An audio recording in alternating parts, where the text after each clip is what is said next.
Hello, nice to meet you. I'm Song. I would like to talk about the scientific attitude of climate change and COVID-19, and I will criticize the attitude of Trump, President of America, Trump. Um, and I will introduce one article, Thursday, June 11, 2020, Mikhail Cook. The topic is, does believe scientists, include believed epidemiologists, believed science has been the desperate rallying cry of people of opposing the denialism of Trump administration. They were exasperated that Republicans appeared to ignore the settled science of climate change. But the COVID-19 pandemic, about which doctors and scientists acknowledge their bafflement, should we still believe the science is hardly settled? How should the policy makers decide when they feel that they must choose between lives and livelihoods? Dale Levy and Julian Sabresk, both of Oxford, were hero,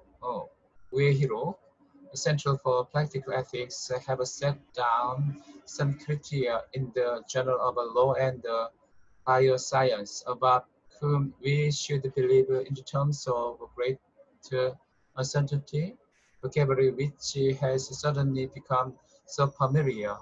Flatten the curve. Social distancing was unknown to most of us a bare few weeks ago. Even for experts, every option continues to have huge uncertainties associated with it. When experts are divided and unsure, how are the rest of us responsibility to decide how to act and who to trust? If the science is settled, they say we owe defense to the pronouncements of epidemiologists. But if it's not, then our duty is to question them.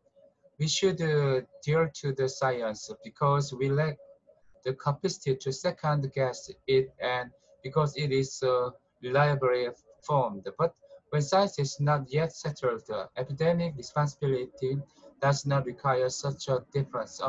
Scientific consensus is reliable because many different individuals with many different kinds of expertise have played a role in stress testing and in contributing to it. There is no reliable consensus on the coronavirus pandemic as yet, and as epistemic responsibility requires putting it to the test.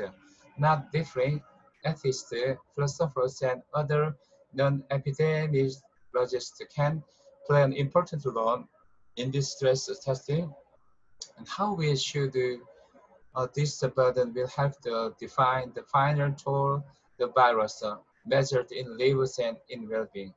Only after a series of epidemiologists have been stress tested by interrogation by bioethicists, economists, mental health professionals, sociologists, educators, and many other professions can they reasonably claim to be settled and clearly that point has not been reached.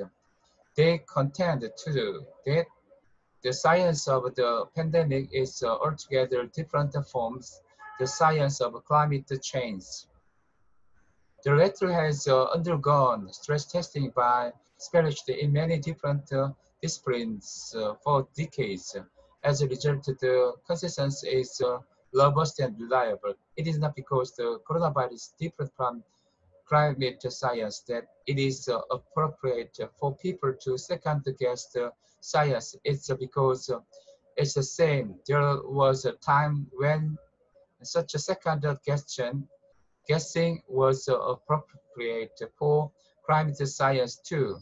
With regard to climate science, the time has long passed, though so with regard to the pandemic.